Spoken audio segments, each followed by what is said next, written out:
샬롬 할렐루야. 히브리어 단어 묵상 43번째 안식. 출애굽기 33장 14절. 여호와께서 이르시되 내가 친히 가리라.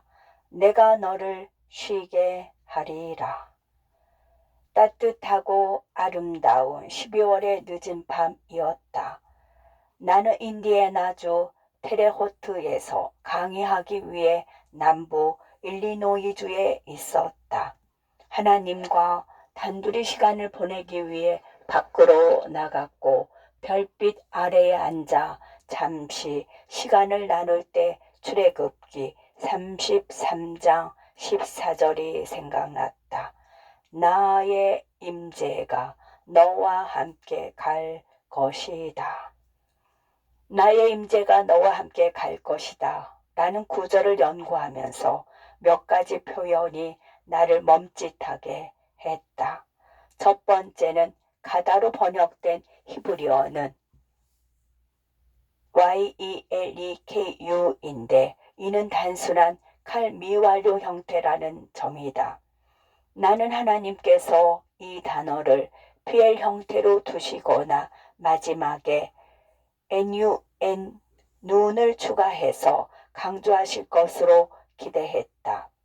즉 하나님께서 강렬하게 나는 반드시 갈 것이다 라고 표현하시기를 기대했다. 내 머릿속에 떠오른 또 다른 질문은 왜 히브리어로 임재라고 번역된 단어가 복수형으로 번역되었는가 였다. 문자 그대로의 표현은 나의 임재, 그들은 갈 것이다 이다. 이 질문에 대한 한 가지 대답은 히브리어의 복수형은 영어의 복수형과 약간 다르다는 것에 있다. 히브리어에서 복수형은 반드시 하나 이상을 의미하는 것은 아니다. 또한 어떤 것의 고유성을 표현하거나 궁극적인 상태에 있거나 다른 모든 것보다 최고임을 나타내는 데 사용되기도 한다. 이것은 가다라는 단어가 강조형이 아닌 이유를 설명해 주는데 바로 임재의 복수형이 이를 보완해 주기 때문이다. 아마도 주님께서 모세에게 말씀하신 것은 하나님의 독특한 임재의 인도를 받으라는 것이었을 것이다. 이는 모세가 빠른 음악과 열정적인 춤을 통해 분위기를 띄우는 기분 좋은 임재나 위조된 임재가 아닐 것이다. 그는 감정이 복받쳐 오를 때까지 하나님을 찬양하라를 반복해서 암송할 필요가 없었을 것이다. 마치 남편이 조용히 침실로 들어와 잠자는 아내를 안고 아내가 그 품에서 조용히 깨어나 사랑을 표현하는 것처럼 자연스럽고 부드럽게 다가오는 하나님의 임재에 대한 그림이 그려진다. 나는 기독교 소설가 자네트 오케가 첫 소설 사랑은 부드럽게 온다에서 표현한 개념이다. 이 소설은 대초원에서 편의와 생존을 위해 결혼한 남편과 아내가 점차 애정과 헌신을 키워가면서 그들 사이에 예상치 못한 깊은 사랑이 서서히 싹트는 이야기를 그린 작품이다. 하나님의 눈은 항상 우리를 향하고 있다.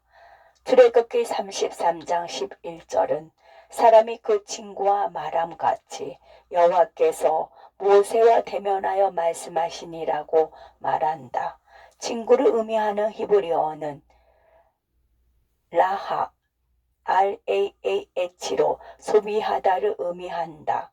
이 구절에서 모세와 하나님은 산 위에서 서로의 존재에 완전히 몰두하여 매우 친밀한 시간을 공유하였다.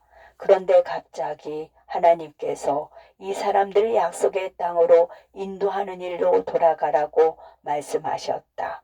모세는 좋습니다. 하지만 한 가지 조건이 있습니다. 저를 계속 붙잡아 주시고 우리가 서로에게 계속 몰두할 수 있게 해 주세요 라고 말한다. 하나님은 물론이지 그뿐 아니라 내 눈이 결코 네 눈을 떠나지 않을 것이며 일이 끝나면 우리는 다시 이 산에 모일 것이고 너는 영원히 나와 함께 있을 것이다. 너는 결코 떠날 필요가 없을 것이다. 이는 두 연인이 서로의 눈을 바라보며 열정적으로 서로를 소모하는 모습이다. 다른 예를 들면 마치 남편과 아내가 집안일을 잠시 멈추고 뒤뜰 잔디밭에 누워 함께 별을 바라보며 하얀 울타리가 있는 멋지게 꾸며진 집, 여러 명의 자녀, 애완견 등 미래를 꿈꾸고 있다. 그때 갑자기 남편이 말한다. 그럼 거실 페인팅 작업을 다시 시작해야겠어요. 아내는 좋아요. 그런데 한 가지 조건이 있어요. 나는 한 손에 붓을 잡고 당신은 반대편 손에 붓을 잡고 우리의 자유로운 발로 서로를 안고 당신은 이 작업이 끝날 때까지 나를 계속 안아주세요. 일이 끝나면 이 자리로 돌아와 별빛 아래 다시 함께 누워요. 남편은 아내를 바라보며 말한다. 물론이에요. 나는 계속해서 당신을 안고 있을 뿐만 아니라 우리가 페인트칠을 하는 동안에도 당신에게서 눈을 떼지 않을 거예요. 따뜻한 12월 저녁, 하나님과 별빛 아래 앉아 우리의 여정에 대해 이야기할 때 그분이 말씀하셨다. 자, 우리는 내 백성이 나의 말을 공부하도록 격려하는 일을 시작하자. 나는 저항하며 말했다. 아니요, 저는 당신과 함께 있는 것이 좋습니다. 우리가 가야 한다면 한 가지 조건이 있습니다. 하나님은 이렇게 말씀하셨다. 그래, 나는 너의 여정을 계속 붙잡을 뿐만 아니라 네게서 눈을 떼지 않을 것이다. 그리고 언젠가는 여행이 끝날 것이고 우리는 별빛 아래 영원히 함께 앉아 있을 것이다.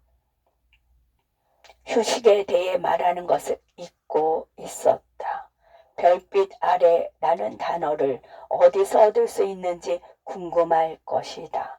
안식으로 번역된 히브리어는 NAVCH이다.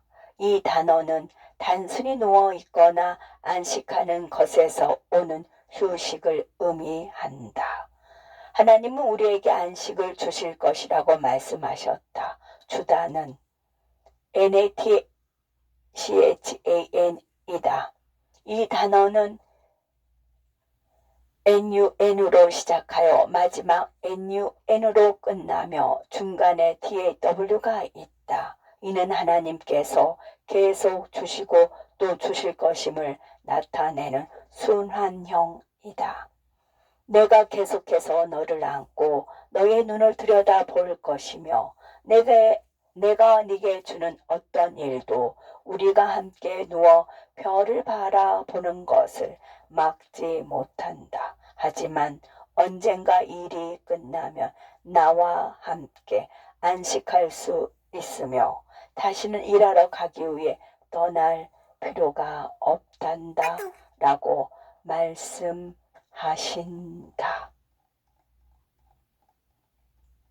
여호와께서 이르시되 내가 친히 가리라. 내가 너를 쉬게 하리라.